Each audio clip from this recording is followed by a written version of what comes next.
यह है कि अशोक ने किस बौद्ध साधु से प्रभावित होकर बौद्ध धर्म अपनाया। जी हां, अशोक कौन से बौद्ध भिक्षु से प्रभावित था? बौद्ध साधु का मतलब यहां पर बौद्ध भिक्षु है। क्लियर? तो विष्णुगुप्त से प्रभावित था, उपगुप्त से प्रभावित था, ब्रह्मगुप्त से प्रभावित था या बृहद्रथ से प्रभावित था? बेसिकली मैं आपको बता दूं, अशोक का शासनकाल जो है 273 ईसा पूर्व से लेकर 236 ईसा पूर्व तक है। तो अशोक अपने यहां मौर्य वंश का शासक रहा है, मौर्य वंश का प्रतापी शासक गिना जाता है। ये 273 ईसा पूर्व से लेकर के 236 ईसा पूर्व तक भारत में शासन करता है। मौर्य वंश का सबसे प्रतापी शासक है ये। इसे अशोक महान की उपाधि दी गई है। और ये अपने शासन के चौथे वर्ष, कौन से चौथे वर्ष, इसने जो है बौद्ध धर्म अपना लिया। और बौद्ध धर्म अपनाने के लिए इसे दीक्षित किया था उपगुप्त ने। किसने? उपगुप्त के ज्ञान से यह प्रभावित हुआ था और अपने शासन के चौथे वर्ष इसने जो है बौद्ध धर्म को अपना लिया। क्लियर? आगे चलते हैं अगले सवाल पे। नेक्स्ट क्वेश्चन आपका ये रहा, थोड़ा सा खतरनाक है लेकिन मुझे पूरी तरह भरोसा है कि मैक्सिमम लोग इसका आंसर जानते होंगे। लेकिन कुछ इसमें ट्विस्ट है, उसे हम बताते हैं कि निम्न में से किसने और कब पहली बार अशोक के शिलालेखों का अर्थ स्पष्ट किया था? अशोक के शिलालेख, ठीक। अशोक, जिसे सभी राजाओं में शिलालेखों का सम्राट कहा जाता है, उसने अपने जीवन में 14 शिलालेख लिखाए और वो शिलालेख 2 लिपियों में प्रायः ज्यादा मिले हैं, ब्राह्मी और खरोष्टी।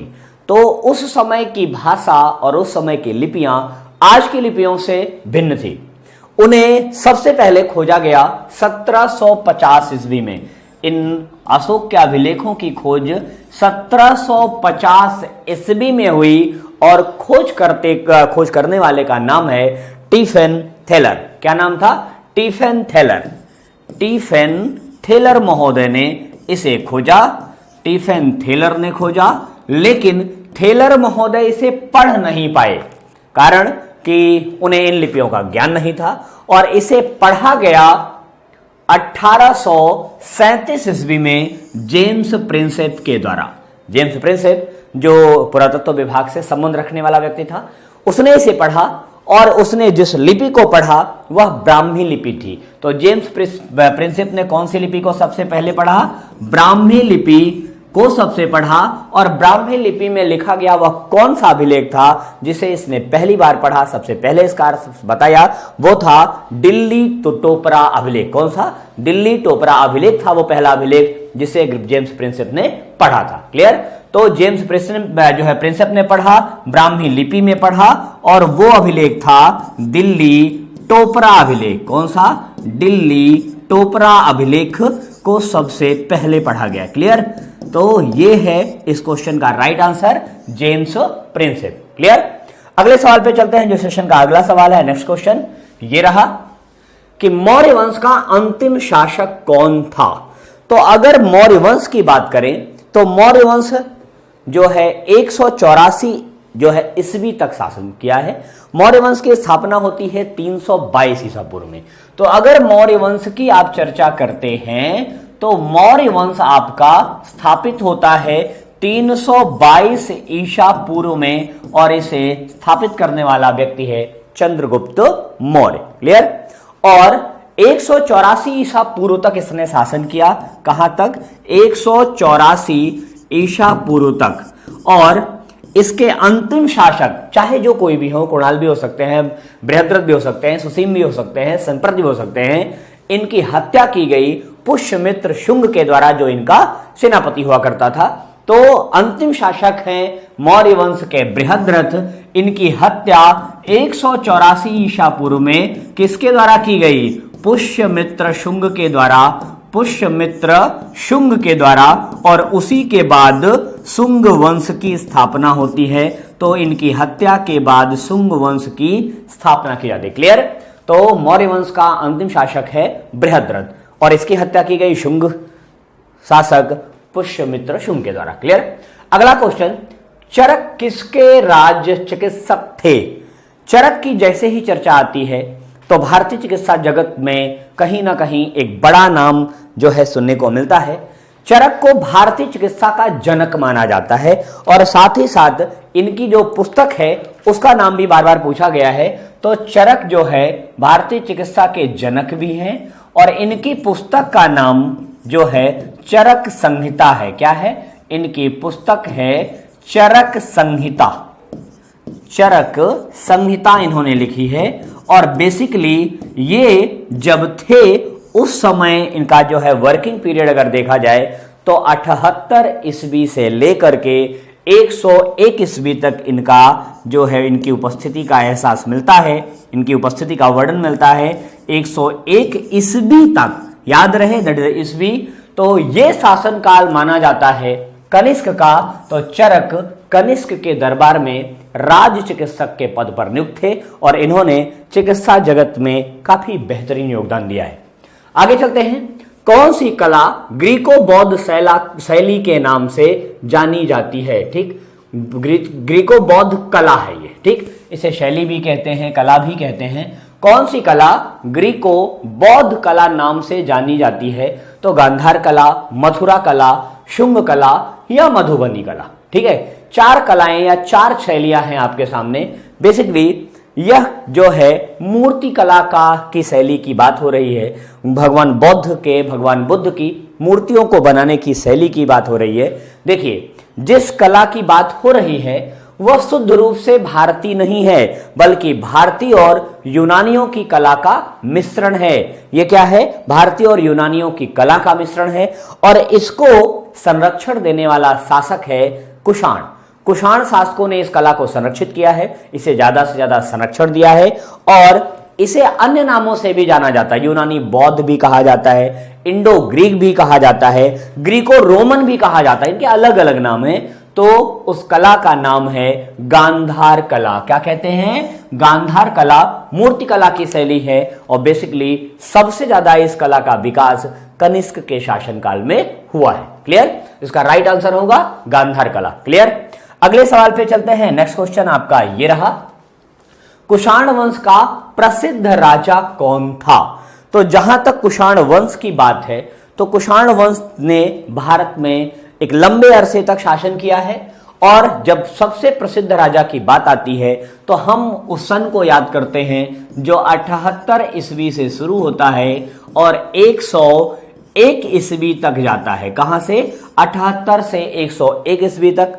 यह कुषाण वंश का सबसे प्रतापी शासक भी है और कुषाणों के बारे में जो बातें हैं तो कहा जाता है कुषाण जो है यहां के नहीं थे, ये भारत के नहीं थे। तो कहां के थे? कुषाणों का उद्गम हुआ था मध्य एशिया में। कहां पर हुआ था? मध्य एशिया के रहने वाले कुषाण थे और यहां पर ये कबीलाई जीवन जी रहे थे। लेकिन यहां पर यूची कबीले में जो है थोड़ी सी समस्या उत्पन्न हुई, हूणों का आक्रमण शुरू हुआ और हूणों के भय से कुषाणों को वहां से पलायित होना पड़ा और वो पलायित होकर के चले आए भारत। इन सारे शासकों में सबसे प्रतापी और सबसे प्रसिद्ध राजा रहा है कनिष्क। कौन? कनिष्क था सबसे प्रतापी राजा।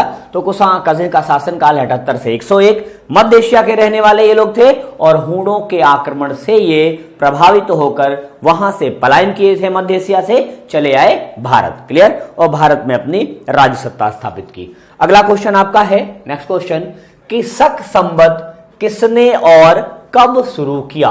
बात शक संवत की है तो यहां पर 4 विकल्प है। कडफिसेस ने 58 ईसा पूर्व में, रुद्रदामन प्रथम ने 78 ईस्वी में, विक्रमादित्य ने 58 ईसा पूर्व में, कनिष्क ने 78 ईस्वी में। तो जहां बात आती है शक संवत की तो शक संवत आपका बेसिकली एक ऐसे शासक के द्वारा चलाया गया है जो कुषाण वंश से संबंधित है। तो भारत में कौन कौन से संवत चलते हैं? यहां पर शक संवत चलता है। शक संवत की बात होती है, शक संवत की व्यवस्था यहां बनाई गई है। तो एक शक संवत है, एक आपका विक्रम संवत है। ठीक, विक्रम संवत भी है जिसे आप जो भारत का जो है एक राष्ट्रीय कैलेंडर भी है और उसके साथ कलचुरी और गुप्त संवत भी चलाया गया है। तो यहां पर कलचुरी और गुप्त संवत भी चलाया गया है। अब डिपेंड करता है कि ये कब कब चलाया गया।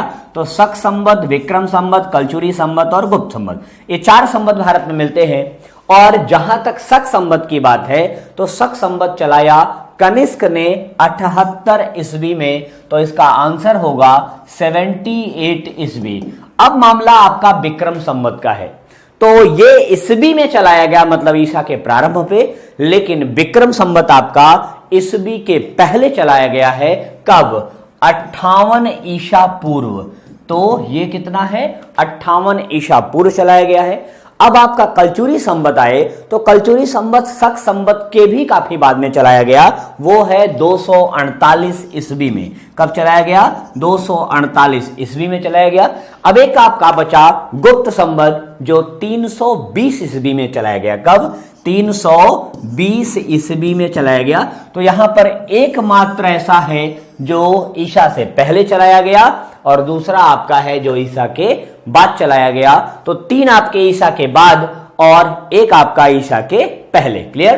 तो यहां 4 विकल्प में से सबसे बेहतरीन आंसर आपका है कनिष्क 78 ईस्वी। क्लियर? अगला क्वेश्चन आपका ये रहा। नेक्स्ट क्वेश्चन, जी हां, प्राचीन काल में निम्नलिखित में से कौन कलिंग का एक महान शासक था? कलिंग, वही कलिंग जिस पर विजय प्राप्त करने के बाद अशोक बहुत द्रवित हुआ और उसने युद्ध को त्याग दिया। मैं उसी कलिंग की बात कर रहा हूं जिसे आप आज उड़ीसा के रूप में देख सकते हैं। तो कलिंग उड़ीसा का के क्षेत्र में ही आता है। तो वहां का सबसे प्रतापी शासक कौन है? अजातशत्रु, बिंदुसार, मयूर शर्मन या खारवेल? तो बहुत स्पष्ट जानकारी इतिहास इसकी नहीं देता, लेकिन हाथी गुंफा अभिलेख से इसकी जानकारी मिलती है। कहां से? हाथी गुंफा अभिलेख। और हाथी गुंफा अभिलेख जो है बताता है कि यहां का सबसे प्रतापी शासक है खारवेल। कौन सा है? खारवेल है। तो खारवेल के विषय में सर्वाधिक साक्ष्य और सबसे स्पष्ट साक्ष्य मिलता है हाथी गुंफा अभिलेख से। क्लियर? अगले सवाल पे चलते हैं जो आपका 9वां सवाल होने वाला है। नेक्स्ट क्वेश्चन थोड़ा सा बेहतर है। कलिंग शासक खारवेल ने संरक्षण दिया। तो कलिंग का शासक जो खारवेल है, इसने किस धर्म को संरक्षण दिया, किस धर्म को यह मानता था और किस धर्म को इसने जो है प्रोटेक्शन दिया? वो है हिंदू धर्म, या हिंदू धर्म में आप 2 शाखाएं देख सकते हैं, वैष्णव धर्म और शैव। दूसरा शैव धर्म, तीसरा बौद्ध धर्म और चौथा जैन धर्म। ये 4 धर्मों की बात हो रही है।